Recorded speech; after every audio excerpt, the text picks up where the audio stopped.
Hey everyone. Today we're going to talk about pain-free running. This is going to be part one in a series. Today we're going to mostly discuss why runners get injured and then give a few strategies to avoid further injuries, but those strategies will be further discussed in later videos. So first off, I want to start this by saying that running is a very good thing. It has a very low barrier to entry. Almost everyone can do it. It doesn't require really much equipment or at all if you want to barefoot run. It has a lot of health benefits. You can use it to lose weight. You can use it to just get healthier in general. You can use it to improve your cardiovascular capacity. You can compete in it if you need a competitive outlet.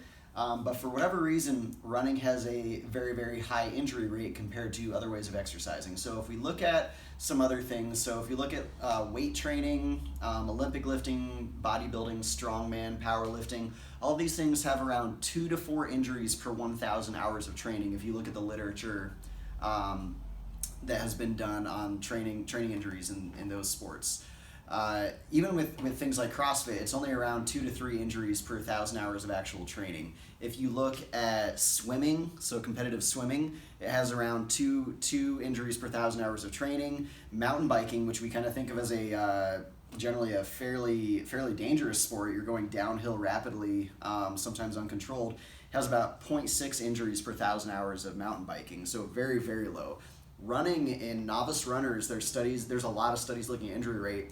It goes anywhere from around 3 injuries per 1,000 hours of running in short distance track athletes, and then it rapidly increases up to 33 injuries per 1,000 hours of running in novice runners just getting into the sport. And anywhere in between, most studies show at least around a 20% injury rate with whatever population they're using. Higher in new runners, a little bit lower in more experienced runners, and then it kind of curves up again for more elite runners. But novice runners in particular have very, very high injury rates. And injury is one of those things that's going to stop people from running, and then they're going to lose out on the health benefits of that activity. So we want to figure out first, why do people get hurt running? Why does it have such a high injury rate compared to other ways of exercising? So we have a lot of research looking at this all the way back to the late 1970s, probably earlier. I just couldn't find it because it's not on the internet. Looking at every factor you can think of. Looking at running form, we have, if you're into like pose running, chi running, we have studies comparing those. We have research looking at foot strike, forefoot, midfoot, rear foot. We have individual joint mechanics, where your hips are, where your backs are, where your back is, where your knee is, what your ankle's doing, what your foot's doing, pronation versus anti-pronation. We have research looking at footwear, what kinds of shoes, so same idea, like really stable shoes, really fluffy shoes, minimalist shoes, no shoes at all, barefoot running. We have research looking at progressions, so how fast should we progress running, where should we start with running, like how quickly should we do this, how far should we run, at what volume of running do we start to injure ourselves. We have research looking at BMI, body mass index, so looking at people who might be considered overweight or obese versus people who are underweight or people who are more normal weight, quote unquote. And it turns out for almost every single study that we have saying one factor is important, we have another one saying that factor is not actually important or beneficial. So one good example of this is there's a study looking at there are a few studies looking at pronation, which is your foot kind of turning in like this as you run.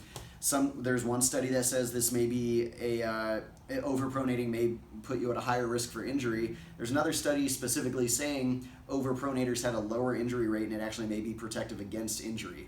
And so we have to dig into those studies and kind of figure out what's going on there. Another one is BMI. So we have studies looking at people who might be considered obese, and that in these studies it shows they might be at a higher injury risk for when they're running. But we have another study showing that people who are overweight, with a BMI of over 26, might actually be protective against injury when running.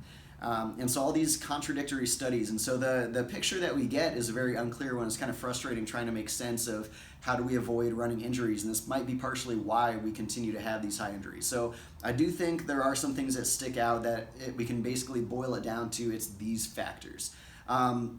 First off, for any injury in any sport, in any activity, the two things that are going to matter most are probably your training history and your specific load tolerance. So your training history is going to include things like, did you play sports when you were a kid? What kind of sports you played? How long have you been training in the activity you're doing? How intensely do you do it? If you're running, have you lifted weights? Are you lifting weights? If you've played ball sports growing up, so things where like basketball, football, like axially loaded sports, your bones are probably a little bit more dense. You're less likely to experience a bone stress injury.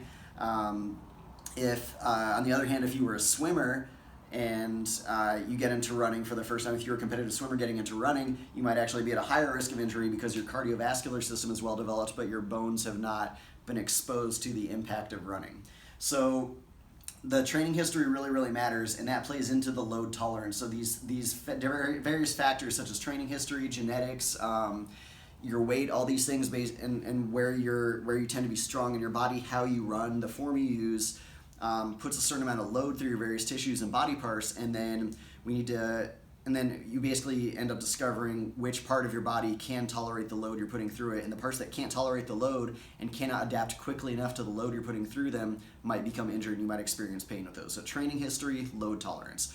That's not different from any other activity. It's not specific to running. What is specific to running is that running is an impact activity. So when you're lifting weights, you'd have to lift very heavy to get twice your body weight going through any of your joints.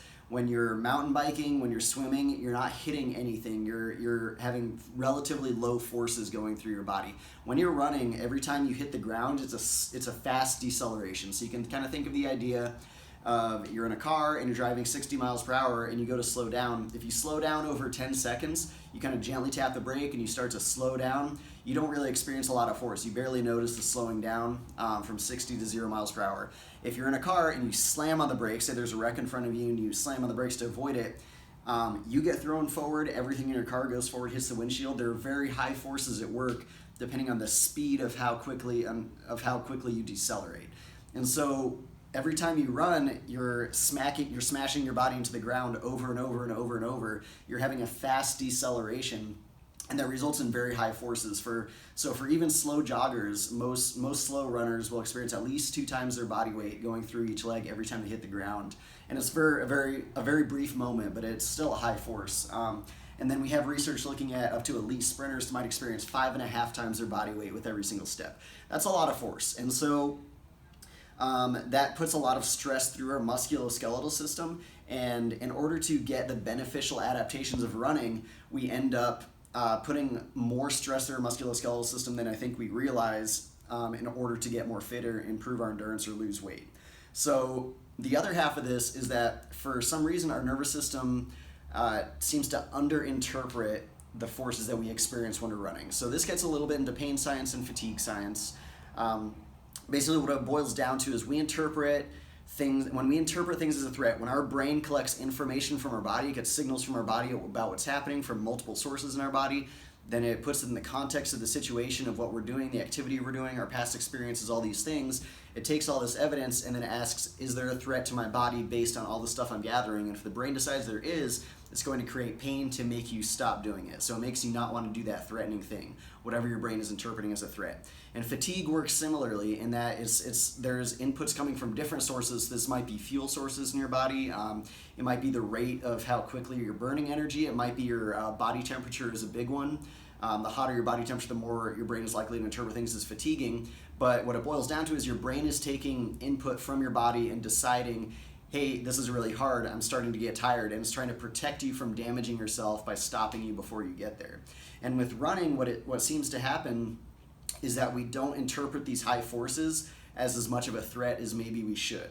And this might boil down to a few different reasons. There's research looking at runners versus lifters in regards to pain thresholds, and runners are able to tolerate more pain once they start to experience it than lifters are able to. Lifters have a higher actual pain threshold. They don't start to experience pain until a higher stimulus, but runners will be able to experience that stimulus for longer before they decide, I'm not going to tolerate this anymore.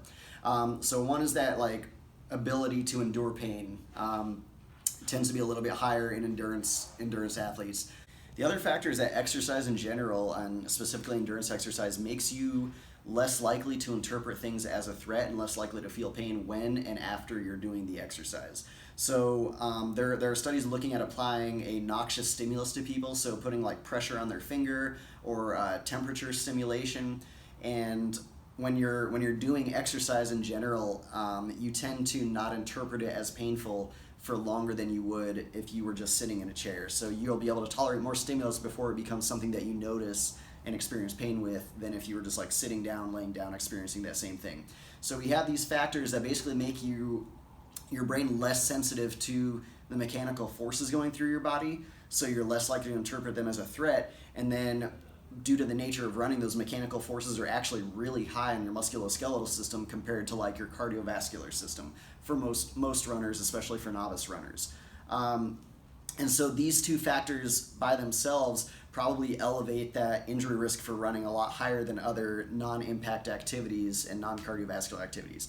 So we're going to talk about this more in the next video, but basically the most important thing here is probably appropriate progressions and appropriate accessory work to keep our body strong. So if you progress running too quickly, if you go out and you're like, I'm going to start running, 2 miles doesn't seem like a lot, I'm going to do that 4 times this week, that may actually be too much. And so the other thing is the speed of running too. If you go out and you run 2 miles really, really fast and you're exhausted at the end of every one of those runs relatively fast for yourself, and your perceived effort is very, very high, you're probably going too hard to start running, and you're going to be at a much higher risk of injury. So appropriate progression, running slower than you think you need to, running less than you think you need to, maybe using time as like I'm running for time instead of mileage might not be a bad idea, and then adding in some strength training as early as you can, because strength training is going to help increase your musculoskeletal system's capacity to deal with load.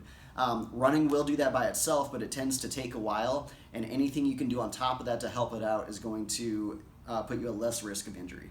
So next time we're going to talk a little bit more about how exactly to progress your training volume, a few different concepts that are looking to be useful for running coming from other sports, and we'll see where we go from there.